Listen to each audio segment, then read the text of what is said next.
আসসালামু আলাইকুম। আজকের ভিডিওতে আপনারা দেখতে পাবেন যে কিভাবে মাসভিত্তিক এত ডাটা থেকে এক ক্লিকে সব ডাটা একটি টেবিলে এড করবেন এবং মার্জ করা পুরোনো পদ্ধতি বাদ দিয়ে নতুন যে পদ্ধতিতে ডাটা মার্জ করবেন।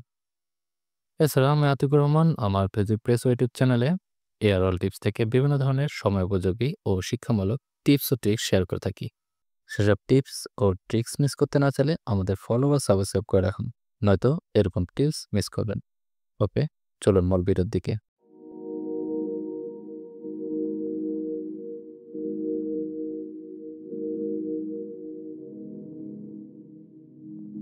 আমার ডিসপ্লেতে দেখতে পাচ্ছেন যে এখানে মাসভিত্তিক কিছু ডাটা আছে। এখানে অল্প ডাটা আপনাদের বোঝানোর জন্য রেখেছি। আপনার কাছে এর থেকে অনেক ডাটা থাকবে। এখন আপনি যদি এভাবে আলাদা, আলাদা মাসভিত্তিক ডাটা কপি করে এখানে পেস্ট করতে চান, তাহলে তো অনেক সময় ব্যাপার। ভুলে যাবেন না আপনি আছেন আমার সাথে। আমি দেখিয়ে দেব যে কিভাবে এই ম্যানুয়ালি ডাটা কপি পেস্ট না করে এক্সেলের অ্যাডভান্স ফিচার ব্যবহার করে এই ডাটা কপি করবেন। এই ডাটা কপি করার জন্য প্রথমে এখানে ক্লিক করব। এরপর ডাটা থেকে কনসোলিডেটে গিয়ে এই রেফারেন্সের এখানে মাসভিত্তিক ডাটাগুলো এভাবে মার্ক করে নেব। এরপর বাকি সব ডাটা একইভাবে অ্যাড করে নেব। যখন আপনার সব ডাটা অ্যাড হয়ে যাবে, এরপর আমরা ফলো করব যে কোন ডাটা আমরা রেফারেন্স হিসেবে ইউজ করব। এখানে আমরা টপ রো ও লেফট কলাম ইউজ করব।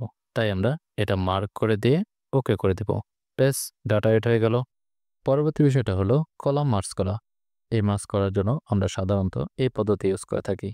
এখন এই ডাটা যদি আমি কপি করতে যাই, তাহলে দেখেন যে এই মার্জ করার কারণে এই ডাটাটি কপি করতে পারছি না।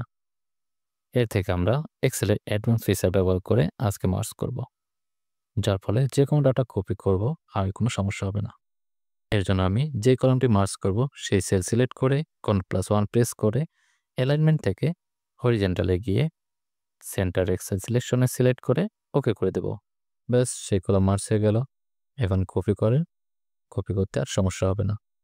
আশা করি আজকের ভিডিওতে আপনি খুব সহজেই আপনার এত ডাটা থেকে এক্সেলের অ্যাডভান্স ফিচার ব্যবহার করে ডাটা কপি করতে পারলেন এবং পুরনো মার্জ করা পদ্ধতি বাদ দিয়ে নতুন পদ্ধতিতে মার্জ করতে শিখে গেলেন। ভিডিওটা ভালো লাগলে লাইক, কমেন্ট ও শেয়ার করবেন।